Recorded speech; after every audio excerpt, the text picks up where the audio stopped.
Reyes de España.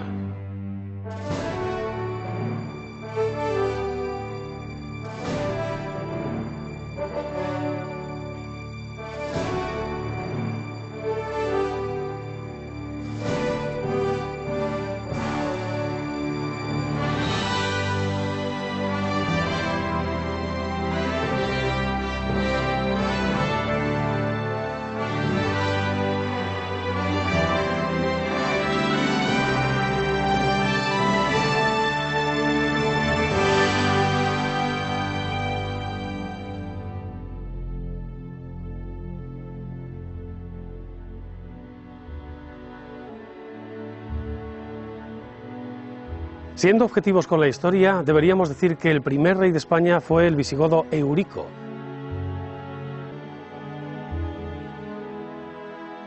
Ya que fue él precisamente quien libró a los distintos pueblos visigodos que estaban establecidos en la península de la dependencia de Roma en el año 476. Debemos considerar, por lo tanto, a Eurico como un auténtico rey.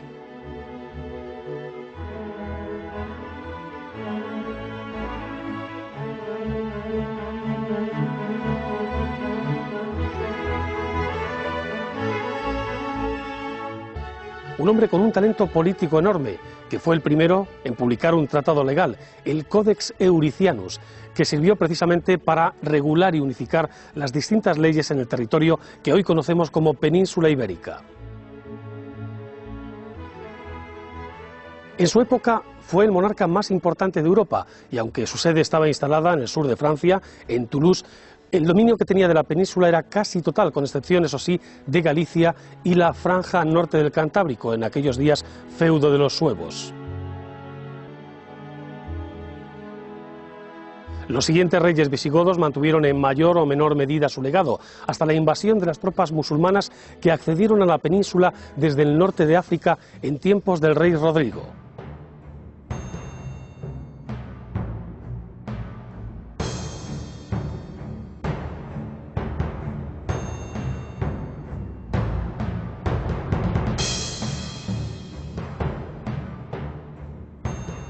La idea primigenia de España, como unidad territorial y regida por nuevas leyes, se concretó en el año 418 después de Cristo, es decir, 50 años antes de la caída del Imperio Romano.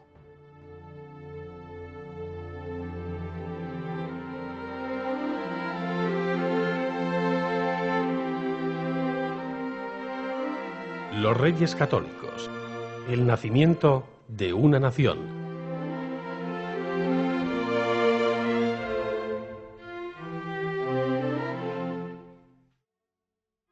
A mediados del siglo XV, España está dividida en tres grandes reinos.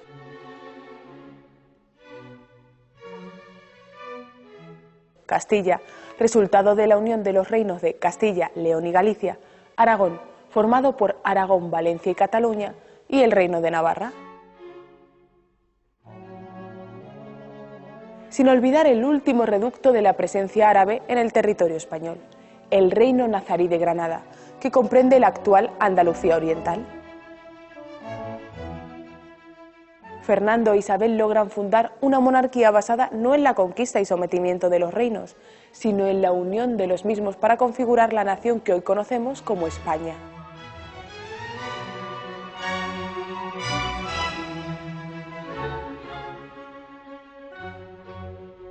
De esta forma se inicia la Edad Moderna y surge un nuevo concepto: España como reino único o reino de reinos, donde se incluyen todos los pueblos y territorios de la península ibérica, con la excepción de Portugal.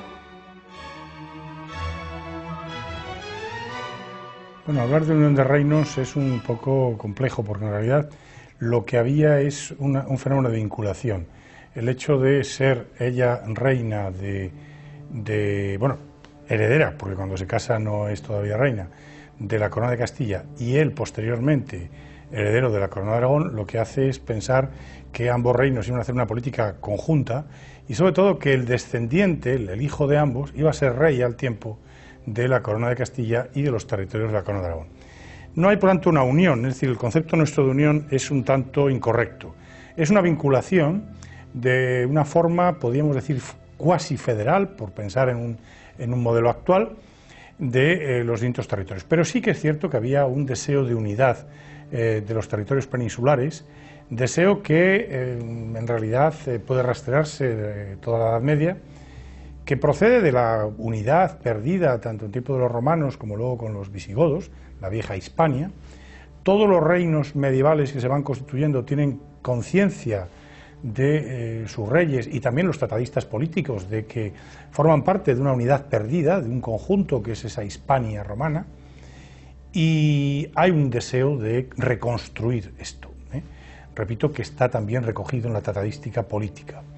Isabel aspira, igual que otros reyes, también los reyes de Portugal en algún momento aspiran a ser la cabeza de esta vinculación, que básicamente por la vía del matrimonio, por la vía del enlace dinástico, haga que los descendientes de reyes de dos territorios distintos, pues el descendiente sea rey de ambos territorios. De forma que el concepto de unión no es correcto, sería el concepto de vinculación. Pero sí que existe esa idea de hispanidad, sí que existe la idea de conjunto común y sí que existe una aspiración a la unidad. Que comparte Isabel con Fernando, no es que sea por encima de su marido. Ambos aspiran a esa unidad y por eso la política luego de ambos va a ser una política en ese sentido armónica. El propio Fernando era además el primer varón en la línea sucesoria al trono castellano, de manera que en la guerra de sucesión que se va a desencadenar luego en 1474, los reyes se casan en el año 69, pues la lucha es entre Juana, la llamada la Beltraneja, e Isabel la Católica, dos mujeres. Siempre existía la duda, aunque la tradición castellana estaba resuelta, pero en fin, una mujer no tenía a priori la misma capacidad, digamos, de hacerse respetar, de encabezar un reino, aunque legalmente se pudiera en Castilla, que un hombre. Y entonces, el primer hombre en la línea sucesoria, miembro también de la familia Trastámara, era Fernando de Aragón. De forma que él podía alimentar también alguna reivindicación sobre la titularidad del trono castellano. De hecho, va a quedar resuelto con el matrimonio, con los pactos, los repartos de poder. Pero repito, aquí no hay ningún tipo de superioridad, de que ella tuviera un afán unionista o un afán de vinculación, de encabezar una vinculación de territorios en España superior al de él. Yo creo que ambos comparten ese deseo de todos los reyes de los reinos medievales castellanos de reconstruir la vieja unidad a través de la vía de la vinculación.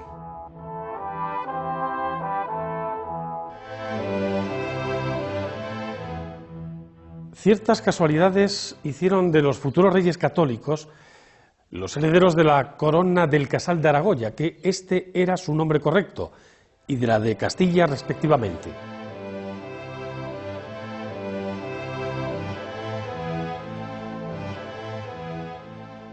Desde sus primeros años de vida siempre estuvieron presentes en las conjeturas que se manejaban en la corte para un posible matrimonio que afianzase la idealizada unión de reinos.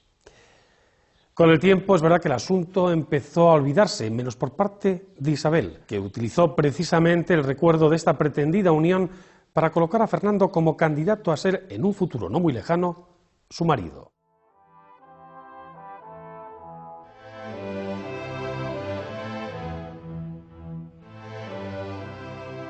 De esta forma se consiguió unir a las dos coronas más importantes y con ello lograr la cohesión territorial de los reinos hispanos.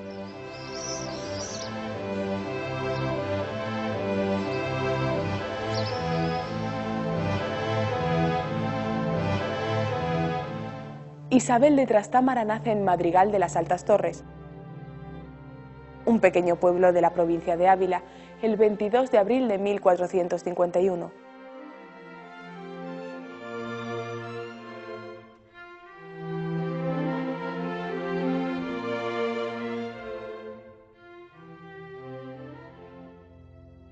hija de Juan II y de su esposa portuguesa, doña Isabel de Aviz.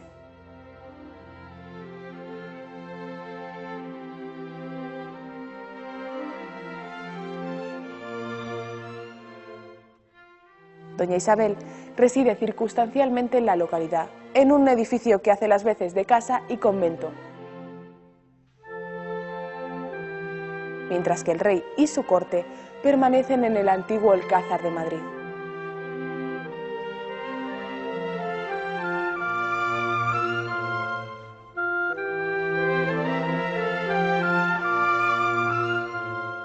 Hasta su nacimiento, las posibilidades sucesorias del rey se limitan a su hijo Enrique, fruto de su anterior matrimonio con su prima María de Aragón.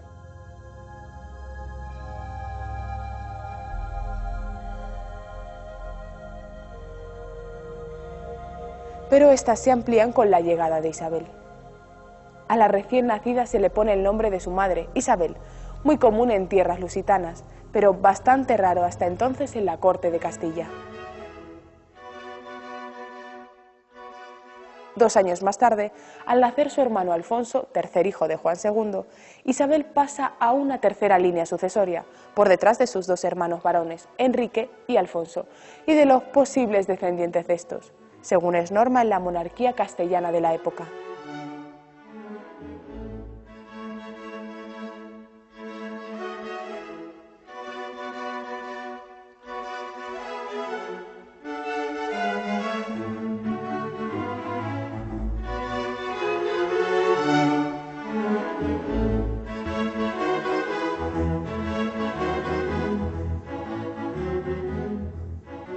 Isabel apenas tiene tiempo de conocer a su padre, ya que éste fallece cuando la infanta tiene tan solo 3 años de edad.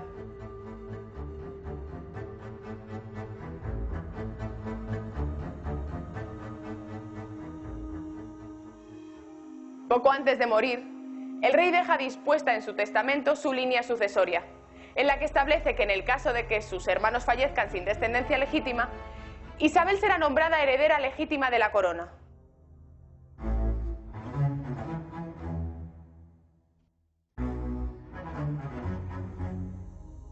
Tras la muerte de su marido, la reina Isabel de Aviz se instala en Arévalo, donde su retraimiento degenera en locura debido a la tristeza y a la soledad. El destino le reserva así una cruel paradoja a Isabel, ya que con el tiempo se verá condenada a ser hija y madre de loca. Es en Arévalo donde se fragua la educación y la personalidad de la infanta Isabel.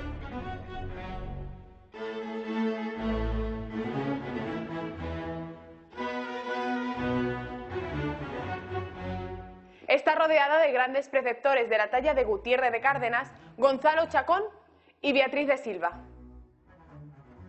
dama de compañía de su madre, que posteriormente subiría a los altares como Santa Beatriz de Silva, fundadora de las Concepcionistas. También establece una gran amistad con una de las mujeres más singulares de su época, Beatriz de Bobadilla.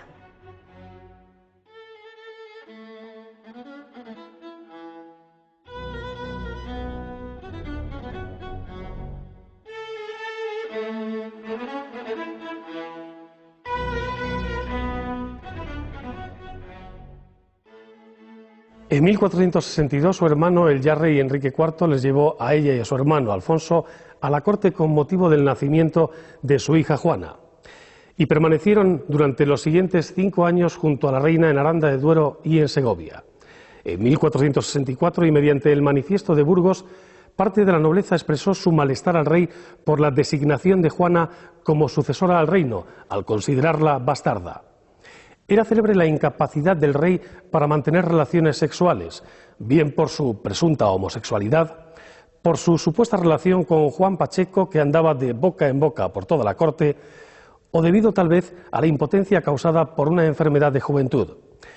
Todos sospechaban que la nueva heredera era hija de la segunda esposa de Enrique, Juana, y de un caballero de la corte llamado Beltrán de la Cueva, por lo que a la recién nacida se le empezó a conocer con el apelativo despectivo de la Beltraneja.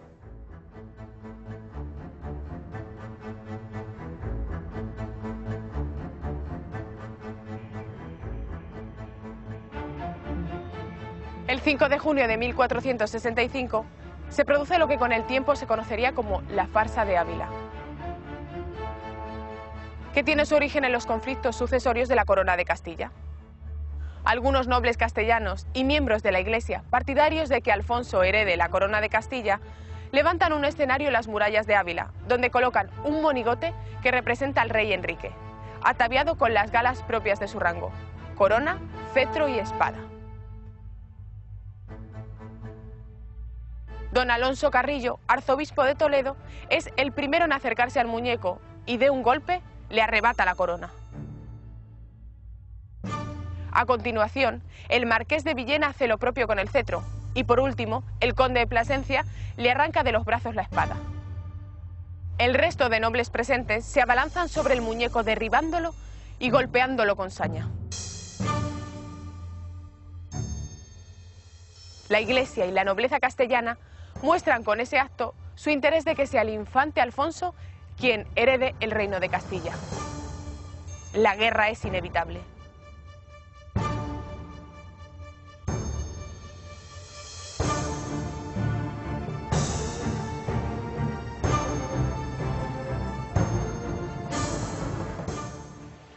En 1467, la Liga de Nobles se apoderó de Segovia, donde residía temporalmente la corte, escapando Isabel y reuniéndose esta con su hermano Alfonso en Arévalo.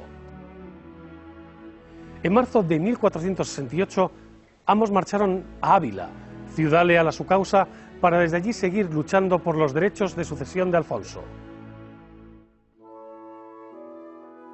Pero en Cardeñosa, un pueblo cercano a Ávila, Alfonso murió súbitamente. Algunos dicen que envenenado.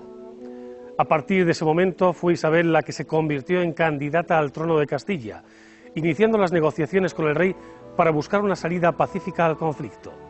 Esta llegó con el pacto de los toros de Guisando, mediante el que se reconocía a Isabel como heredera legítima al trono.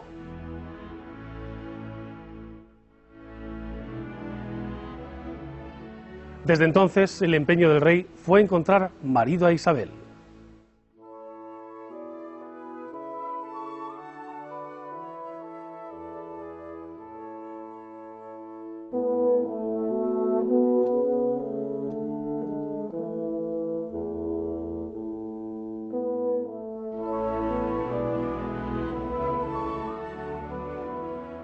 Enrique ya ha ofrecido la mano de Isabel a Juan II de Navarra, para su primogénito el príncipe Carlos. Pero la repentina muerte de este trastoca todos sus planes. Tras este revés, es ofrecida a don Pedro Girón, maestre de la Orden de Calatrava y miembro de la importante familia Pacheco, con la que el rey desea establecer lazos militares y económicos. Pero otra vez el destino juega a favor de Isabel, pues Pedro Girón muere de un ataque de apendicitis cuando viaja para formalizar la pedida de mano.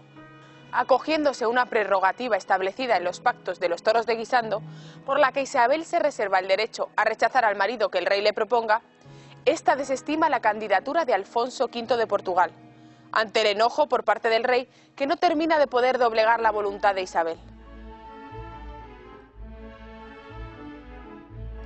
Isabel, que se encuentra custodiada en Ocaña bajo el control del marqués de Villena, escapa a Madrigal de las Altas Torres, para desde allí dirigirse a Valladolid y poder reunirse con su amado, Fernando.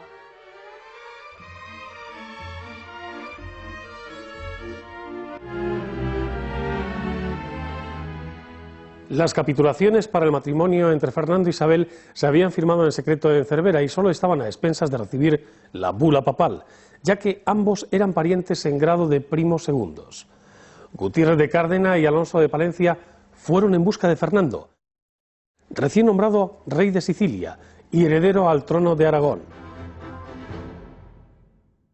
Entraron en Castilla con Fernando disfrazado de mulero para burlar así la vigilancia de Enrique.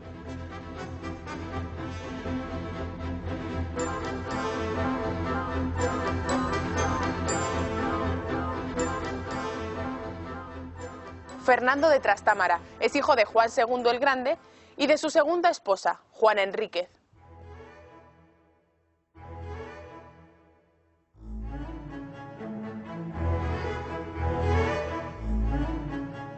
nace en Sos, un pequeño pueblo de Aragón, el 10 de marzo de 1452.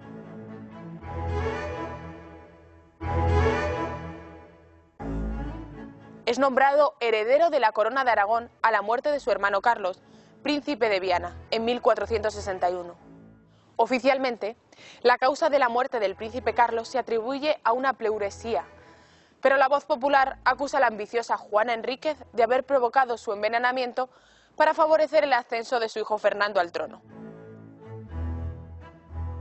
A la edad de 16 años, Fernando tendrá su primer hijo, Alonso, resultado de sus amoríos con Aldonza de Iborra.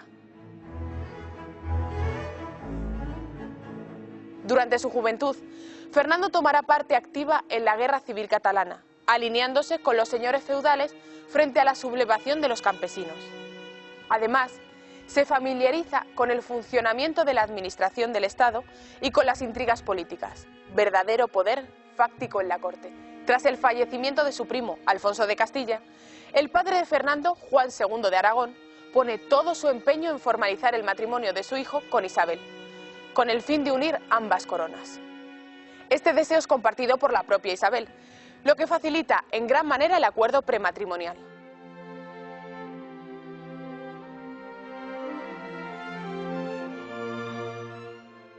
Por fin, la boda se celebra en secreto en Valladolid, en el Palacio de los Vivero, el 19 de octubre de 1469.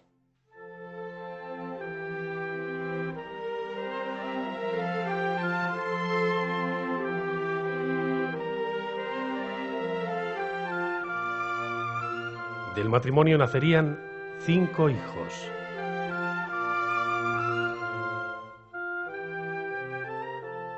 Isabel, Juan, príncipe de Asturias, Juana, María y Catalina.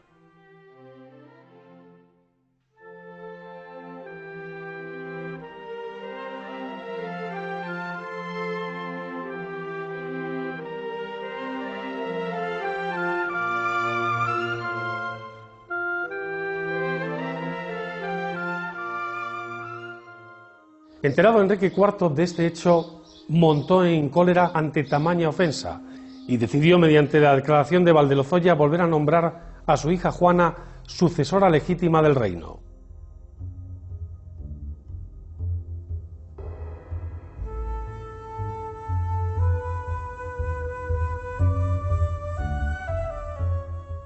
Pero poco a poco el número de los partidarios de Isabel y Fernando fue creciendo, no solo entre la nobleza, sino también entre las clases más populares.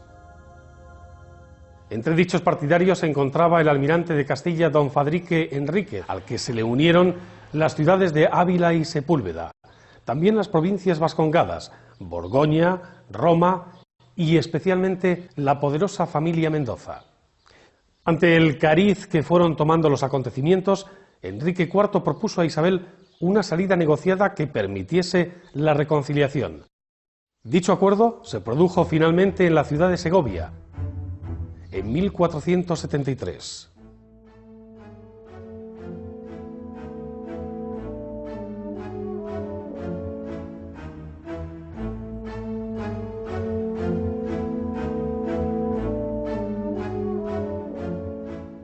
El 11 de diciembre de 1474 fallece Enrique IV sin haber hecho testamento. Isabel, acogiéndose entonces al Tratado de los Toros de Guisando, aún vigente, se autoproclama reina de Castilla el 13 de diciembre en la ciudad de Segovia. Esta autocoronación se produce estando ausente Fernando, ocupado en asuntos concernientes a la corona de Aragón, y sin que Isabel, y esto es importante, le haya informado previamente de esta autoproclamación. Este hecho provoca entonces en los cónyuges su primera gran crisis. Será el cardenal Mendoza quien resuelva esta crisis precisamente con la firma de la llamada Concordia de Segovia, en la que se especificaron las competencias de cada uno de los monarcas, siendo nombrada Isabel como reina y propietaria de Castilla, y recibiendo entonces Fernando el título de rey, estableciendo que en ausencia de uno de ellos, el otro poseía entonces la capacidad y el derecho de resolver cualquier asunto en cada uno de los dos reinos. Tanto monta tanto Isabel como Fernando. Será a partir de entonces su lema.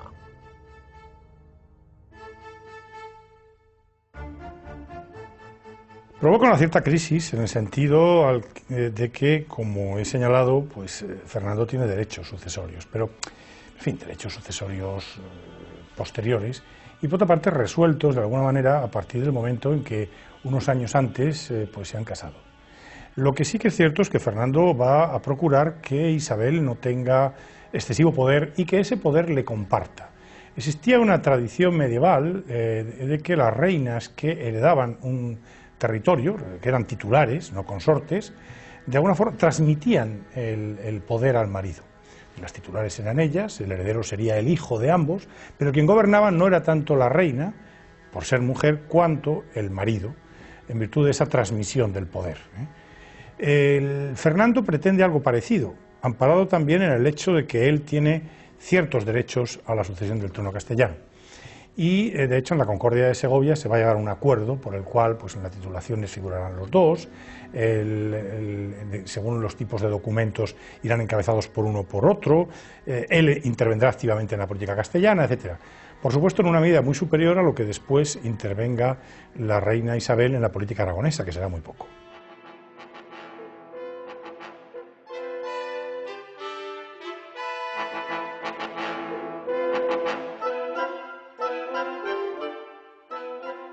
En mayo de 1475 el rey Alfonso V de Portugal invadió Extremadura con un ejército de 14.000 soldados y 6.000 jinetes, uniéndose a las tropas del marqués de Villena, que hasta entonces era el custodio de Juana la Beltraneja. Mientras tanto, en Plasencia, Alfonso V de Portugal se casaba con su sobrina Juana la Beltraneja, de tan solo 12 años de edad, sin la preceptiva dispensa papal, y se autoproclamaban reyes de Castilla.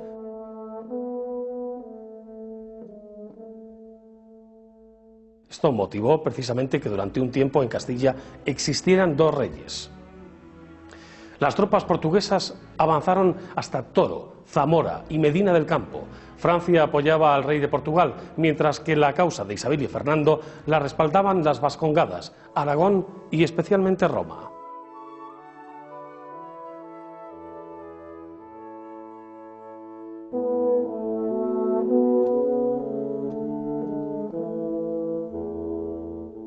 En una acción diplomática personal de Isabel, mediante la concesión de prebendas y derechos, consigue atraer a su causa a los nobles que hasta hacía poco tiempo le eran contrarios.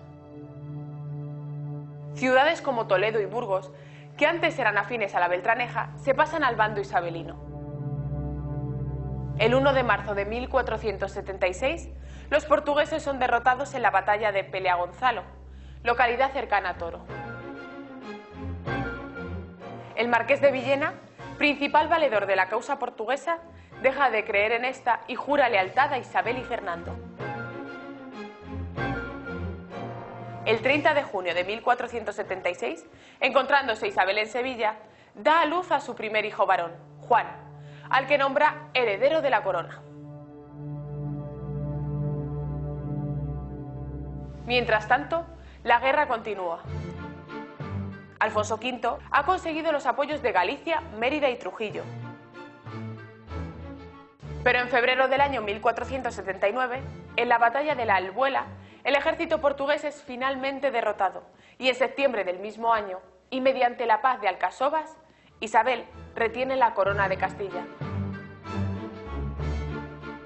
Además de la posesión del archipiélago de las Canarias. El 7 de noviembre de 1479 nace su tercera hija, Juana, que a la postre será la heredera del trono y reinará con el infausto sobrenombre de La Loca.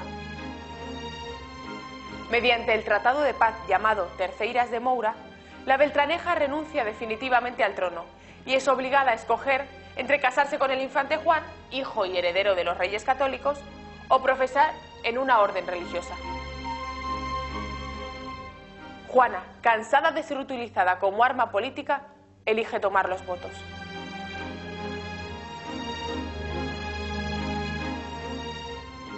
No obstante, durante el resto de su vida, seguirá afirmando como yo, la reina.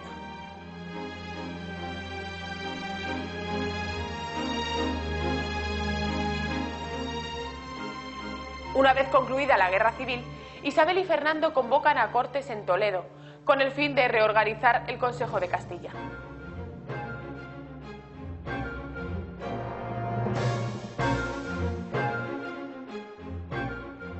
Los reyes católicos se dieron cuenta de que la mayor amenaza para su reinado provenía de los propios nobles, y para preservarse de su poder crearon una serie de medidas, entre las que destacaban las siguientes: la creación de la Santa Hermandad, una milicia instituida originalmente para combatir los abusos de los nobles y constituida en un auténtico ejército interior permanente; la renovación de la administración de justicia, con capacidad para crear jurisprudencia allá donde fuera necesario; la derogación del derecho de algunos nobles para acuñar su propia moneda, formalizándose el uso de la moneda común y creándose normas para el comercio. Además, se instituyó, en connivencia con la Iglesia de Roma, el cuerpo de la Santa Inquisición, con el fin de mantener la pureza de la religión y defenderla de los herejes. Aunque realmente el principal cometido del Santo Oficio fue la persecución de los falsos judíos conversos, los conocidos marranos. La Inquisición se convirtió en un instrumento del poder secular, que lo empleó más como arma política que como defensa de la ortodoxia cristiana.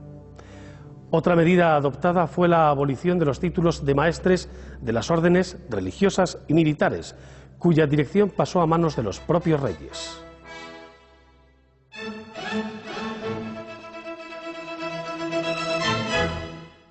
La Inquisición era una institución compleja, precisamente porque aunaba, la Inquisición española, que es distinta a otras inquisiciones existentes, aunaba poderes pontificios, apostólicos, es decir, delegados del Papa directamente, que era quien nombraba al Inquisidor General, y también unos poderes encomendados por los reyes. ¿Cuál de los dos aspectos predomina? Es difícil decirlo, hay una lucha permanente, pero quizá lo que caracteriza en relación con otras inquisiciones, las inquisiciones episcopales, la Inquisición existente en Roma, etc., a la Inquisición española es la presencia del poder real. En realidad, la Inquisición se crea por los deseos de los reyes, esencialmente Fernando el Católico, de controlar la ortodoxia católica, evitar las desviaciones producidas en el mundo de los conversos, los cristianos nuevos de origen judío, pero sobre todo también como un gran instrumento de centralización y de difusión del poder real. La Inquisición es un gran mecanismo de afirmación, de reforzamiento, de centralización del poder real. De hecho, pocos años después de creada la Inquisición, el Papa, que había concedido la bula de creación, se asusta ante los primeros condenados a muerte y los primeros castigos hechos por la Inquisición, esencialmente en Andalucía, en Sevilla, y el Papa quiere echar marcha atrás, ya en 1483. Y sin embargo, Fernando el Católico se las tiene firmes con el Papa para que mantenga la situación. Es decir, a quien le interesa de verdad ese tribunal, tal como está configurado, es a Fernando el Católico, para quien es un gran instrumento político. Esto lo van a heredar sus sucesores. Carlos V hará lo mismo, y Felipe II y los otros sucesores también. Es decir, la Inquisición es un gran instrumento en manos del rey. Pero cuidado, al tiempo es una institución de origen apostólico, pontificio. El Inquisidor General es nombrado y recibe recibe una jurisdicción directamente del Papa. De manera que se produce ahí una mezcla compleja que hará que la Inquisición, en algunos momentos, algún autor ha dicho que está en un limbo jurídico, porque frente a las presiones del rey está la posibilidad de recurrir a ese poder delegado del Papa. Frente a los intentos de control por parte de Roma está la posibilidad de ampararse en el poder real. De manera que esto va a ser uno de los elementos que permita a la Inquisición jugar y tener un campo de actuación bastante claro, al situarse en medio de los dos poderes. Pero repito, lo que caracteriza a la Inquisición española es que es un gran instrumento político al servicio de los reyes y de los gobernantes del momento.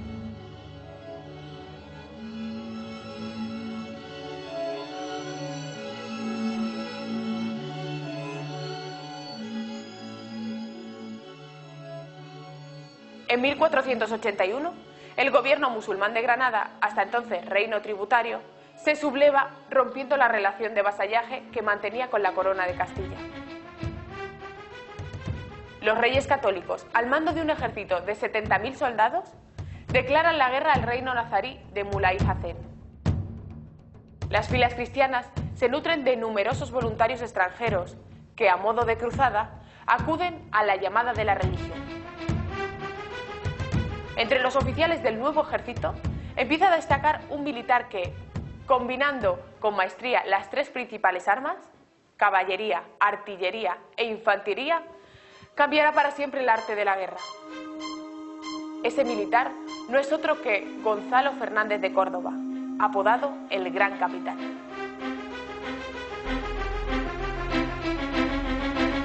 En 1485 se intenta la toma de Ronda, verdadera atalaya en la defensa de Granada. Tiene fama de inexpugnable por su situación en una serranía y por el famoso Tajo que la rodea. Mediante una hábil estratagema, ideada por el propio Fernando, haciendo creer que su verdadero objetivo es la conquista de Málaga, la guarnición que defiende Ronda parte a la defensa de la ciudad costera, supuestamente atacada. Después de un asedio de tan solo 15 días, Ronda capitula.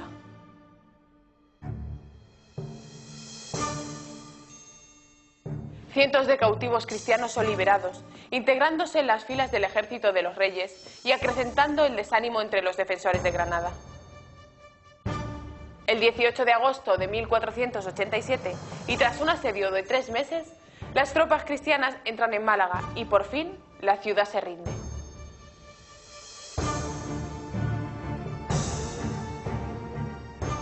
Tan grande es el esfuerzo por conquistarla que el rey Fernando decide aplicar a sus habitantes la condición de esclavos.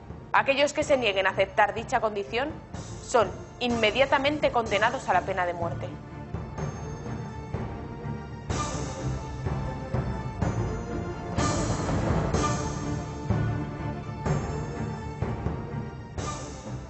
A continuación van cayendo otras ciudades como Vélez, Mojácar, Mijas, Baza, Guadix o Almería. Boabdil, que había sucedido a su padre Muley, trata de encontrar desesperadamente una salida hacia el mar, pero fracasa, y su reino se queda reducido a la capital granadina, La Vega y las Alpujarras.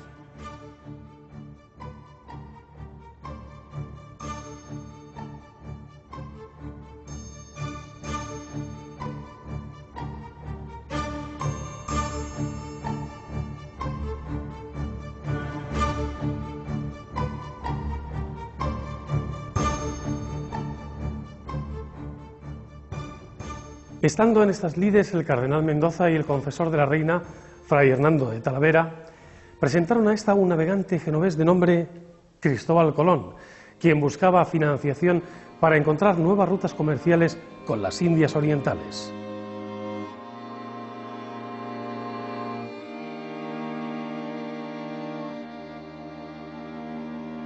Lo cierto es que las ideas del navegante fueron muy bien recibidas por la reina, quien, interesándose por el marino, ordenó proporcionarle cuanto fuera menester para su labor. Una vez logrado el empréstito, Colón adquirió una nao y 2 carabelas, así como una experta tripulación, embarcándose el 3 de agosto en el puerto de Palos e iniciando el periplo de lo que sería el descubrimiento de un nuevo mundo.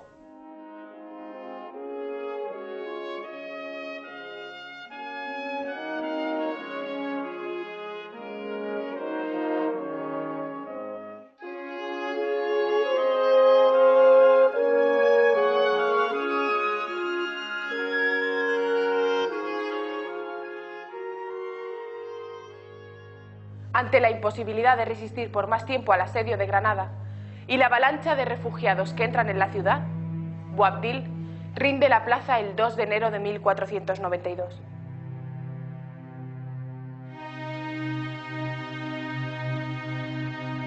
A partir de ese momento, todo el territorio peninsular forma parte de la unión de las dos coronas.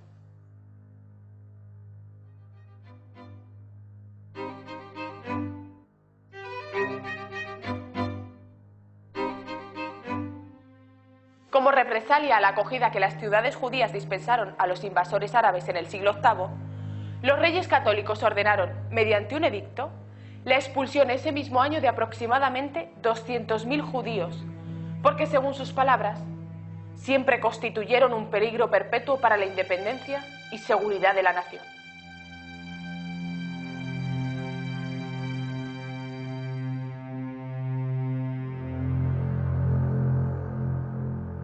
El 12 de octubre de 1492, Cristóbal Colón llega a la isla de Guanajaní, lo que hoy son las Islas Bahamas, iniciando la exploración del Nuevo Mundo.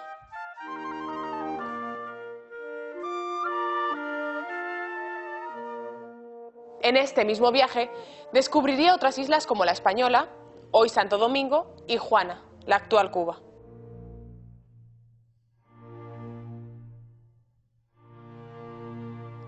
Cristóbal Colón informa a los reyes de su expedición atlántica en busca de una nueva ruta hacia las Indias.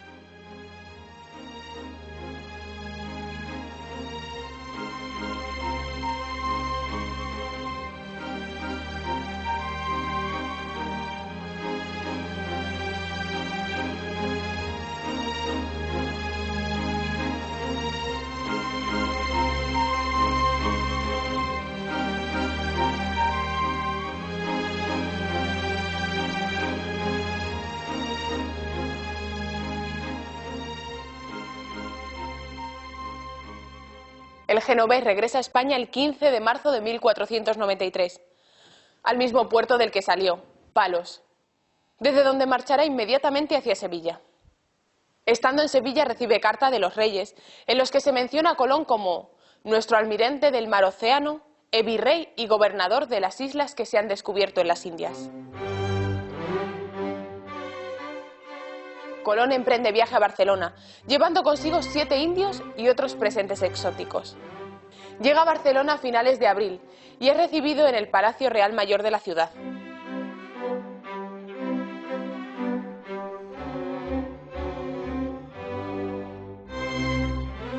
Al acto, además de los reyes, asisten el príncipe Juan, los infantes y numerosos nobles y dignatarios. Colón, sentado en silla rasa, honor reservado a muy pocos, describe a los reyes las tierras visitadas y el buen talante de las gentes que las habitan. Además, les muestra algo que cambiará el devenir de las finanzas del Estado: el oro.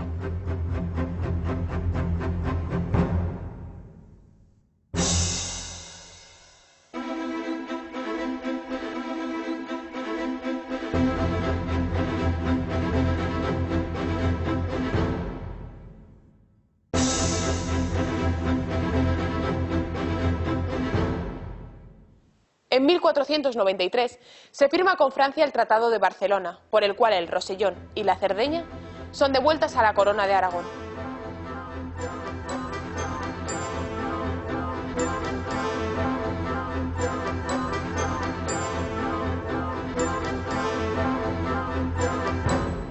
Un año más tarde, también se firma con Portugal el Tratado de Tordesillas, por el que se fijan los límites de expansión de la nación lusa en las nuevas tierras por descubrir.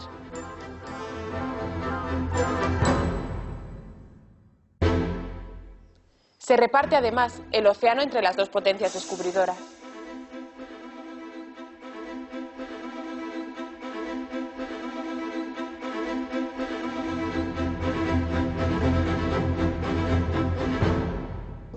Con la firma del Tratado de Tordesillas se conseguía, desde un punto de vista diplomático, uno de los grandes logros de la monarquía de los reyes católicos, que era afianzar su situación internacional. No hay que olvidar que el Tratado de Tordesillas se firma entre el rey más poderoso, que es el rey de Portugal, y unos reyes que empiezan a apuntar maneras. Bueno, después de la conquista de Granada ya, por supuesto, nadie puede poner en duda que es una gran monarquía la que está en marcha. Verdaderamente el Tratado de Tordesillas en estos primeros años, gustara o no gustara a otros, los únicos que estaban en situación de disputar el Atlántico, el dominio atlántico, obviamente eran los portugueses más que los castellanos, y por eso podemos considerarlo como un gran triunfo de la monarquía de Isabel el haber conseguido el Tratado de Tordesillas, que naturalmente, en fin, luego su violación ulterior y todas estas historias que se cuentan para la conquista de Brasil, etcétera, pues sí, todo esto es verdad, pero el gran logro radica en que aún es 1492, ha empezado a andarse por el Caribe y se consigue hacer este gran pacto de Estado, ¿no? Es fascinante ver el logro este, sí.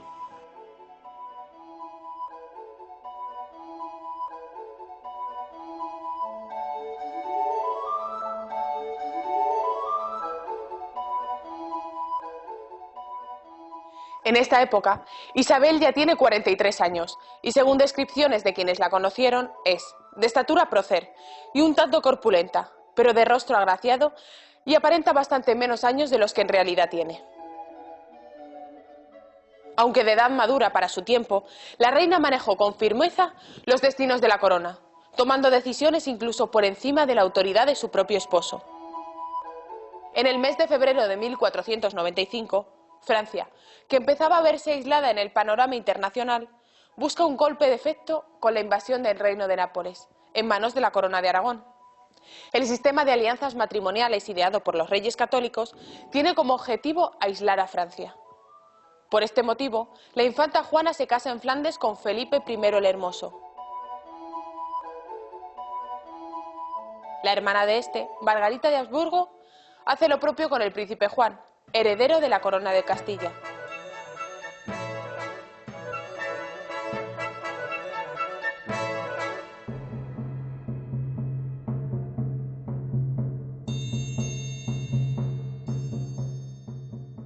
Mientras tanto, la campaña de Italia continúa. Gonzalo Fernández de Córdoba, el gran capitán, en una brillante acción militar, recupera para la corona el reino de Nápoles.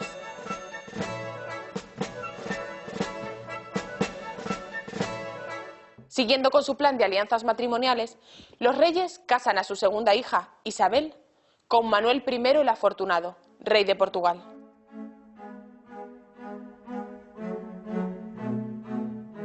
Juan, casado con Margarita de Habsburgo, muere, según cuenta la leyenda, por un exceso de fogosidad de su esposa. La reina Isabel, muy afectada por el luctuoso suceso, entra entonces en una preocupante depresión, que la aleja momentáneamente de sus deberes como monarca. Reunidas las Cortes de Toledo, nombra heredera del trono a la infanta Isabel, en contra de las aspiraciones de Felipe el Hermoso, que reclama para sí tal título por su condición de esposo de la infanta Juana.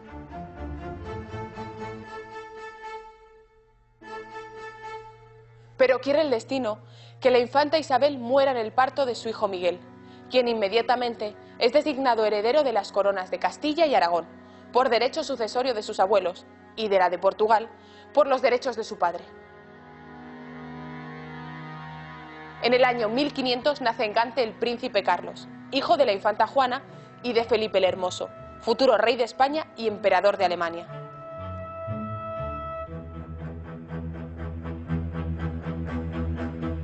Nuevamente, el destino mueve sus cartas y juega con la sucesión a la corona.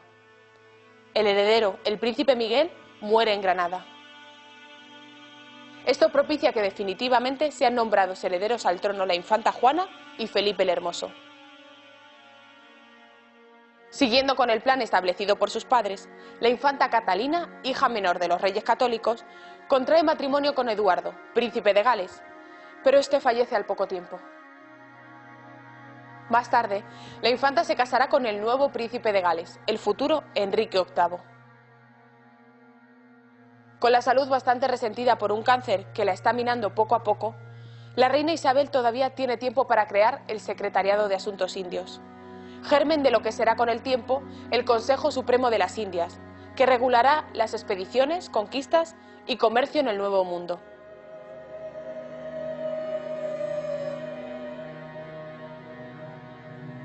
El 26 de noviembre de 1504, la reina Isabel muere en el Palacio Real Testamentario de Medina del Campo.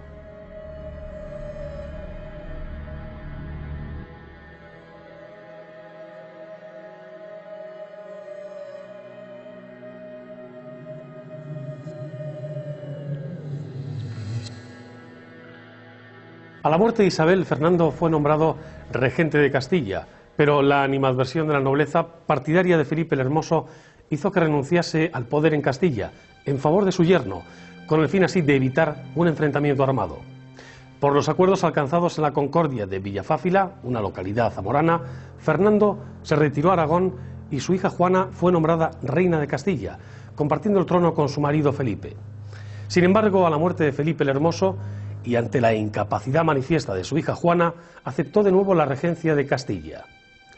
Fernando contrajo nuevas nupcias con Germana de Foix en 1505, con la que además tuvo un hijo, Juan, que de no haber muerto a temprana edad hubiera llegado a ser rey de Aragón.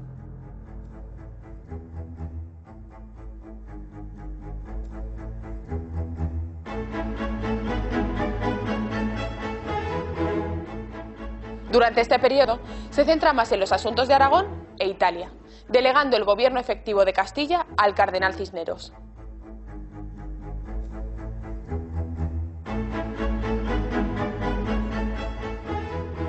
Mediante testamento deja todas sus posesiones a su nieto, Carlos de Gante, futuro Carlos I.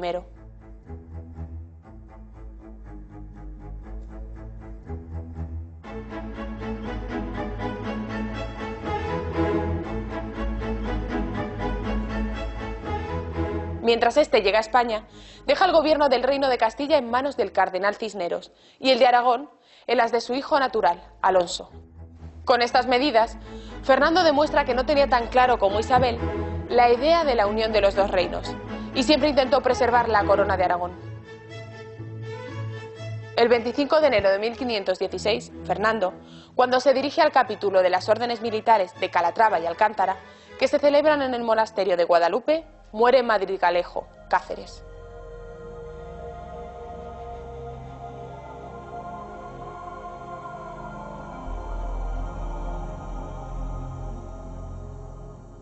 El cardenal Cisneros es un franciscano de orígenes madrileños, por así decirlo, de Torrelaguna. Es una familia probablemente de descendientes de conversos, pero bueno, esto no tiene ya mayor trascendencia a las alturas que a él le corresponden. Es un franciscano muy severo, rígido y dispuesto a cumplir con sus funciones al servicio de Isabel y de la monarquía, ¿no?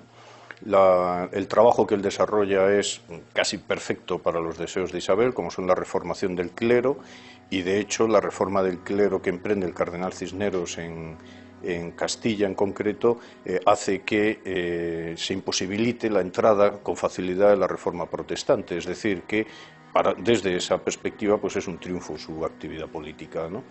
Político-religiosa.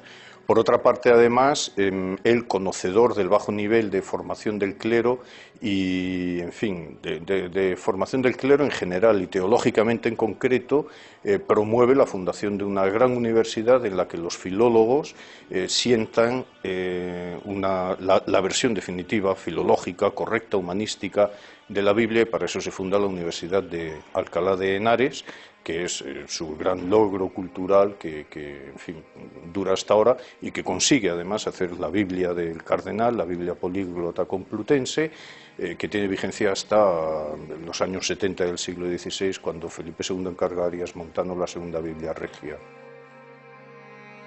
Además, las campañas de África de la conquista de Orán, por ejemplo, Orán y Mazalquivir, que promueve el cardenal, pues tienen mucho que ver también con esa continuidad de la expansión de la religión, no ya solo en Granada, donde él interviene con la quema de los Coranes y es el preámbulo de la primera sublevación de los musulmanes en Granada, sino que el paso al otro lado del estrecho de Gibraltar implica, en cierta manera, una manera de darle seguridad a Castilla, al colocar ahí unas plazas fuertes que impedirían la nueva, como así llamaban en el siglo XVI, la segunda destrucción de España.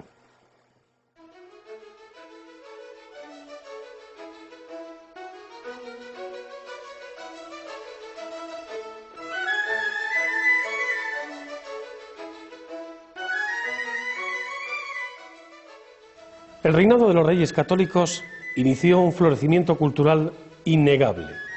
Una prosperidad que puede resumirse en tres hechos fundamentales.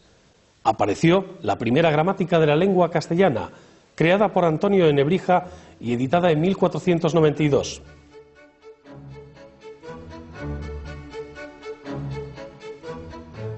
Además, en esta época se escribieron obras de referencia para la literatura universal, como La Celestina, Tirant lo Blanc y Amadís de Gaula.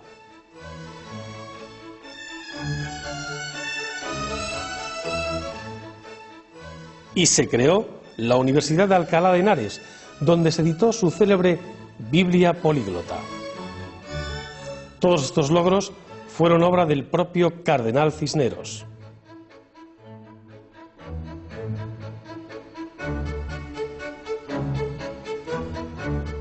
Pronto la Universidad de Alcalá de Henares se convirtió en un brillante centro de estudios, con numerosos extranjeros entre su profesorado y con una gran afluencia de estudiantes.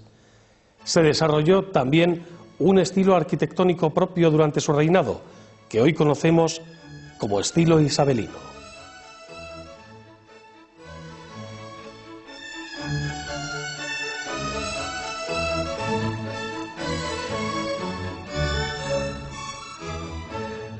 El reinado de los reyes católicos supone la modernización de España, logrando que pase del oscurantismo medieval a una posición hegemónica en el contexto mundial de la época. Isabel y Fernando, con gran visión de futuro, han conseguido ampliar las fronteras de España hacia Europa y América.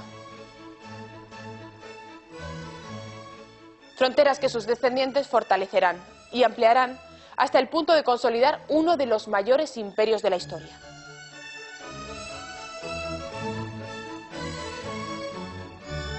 ¿Qué supuso para España el reinado de los Reyes Católicos? Pues fue un reinado importantísimo, probablemente el más importante de todos los de la época moderna y sin duda uno de los más importantes de la historia de España. Ellos concluyen la etapa de la Reconquista. De los 5 reinos que existían en España a mediados del siglo XV, ellos logran unir en su corona 4 de estos territorios, con la conquista de Granada y luego la anexión de Navarra, previamente la vinculación entre Castilla y Aragón, y luego establecen las bases para la posible futura unidad también de Portugal. De manera que ellos ponen ponen fin, digamos, a ese proceso de reunificación, de reconstrucción de la vieja Hispania, que había suscitado las ambiciones de muchos reyes y que postulaban muchos tratadistas políticos en la época medieval. Aparte de eso, ellos inauguran la pujanza de España en la política internacional. A comienzos del siglo XVI, con la conquista de Nápoles, que tiene lugar a partir de 1503, España entra en la escena internacional como gran potencia y disputando la hegemonía internacional a la que aspiraba, por ejemplo, Francia. Bueno, realmente la hegemonía quien la va a conseguir es España, y la va a inaugurar una fase, un largo periodo que durará hasta mediados del siglo XVII, en que España es el país que dicta un poco la norma en la política internacional, el país hegemónico en Europa. Todo esto empieza ahora. Ellos constituyen también la nueva monarquía, lo que se llamará la monarquía hispánica, la monarquía de España, que luego tendrá continuidad con los Austrias, que es toda una organización, una estructuración política, administrativa, institucional muy compleja, y que será un modelo, porque será uno de los estados modernos más desarrollados y más importantes que aparecen en Europa. Comienza también ahora, comienza con los Reyes Católicos.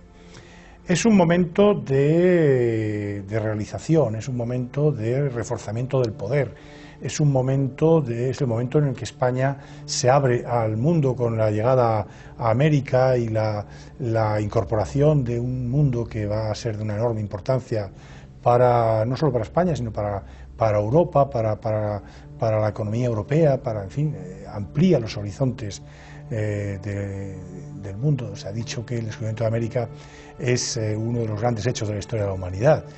Todo esto empieza ahora, entonces es el inicio de una gran fase expansiva en el terreno político, en cuanto a la conciencia de pertenencia a una comunidad, en cuanto a la organización institucional administrativa, en cuanto a la estructuración estatal, en cuanto a la política internacional, la hegemonía europea, y luego tiene también sus aspectos, otros aspectos como la creación de la Inquisición, en fin, que pueden ser más debatibles, la expulsión de los judíos, etcétera, pero realmente fue un periodo decisivo para la historia de España.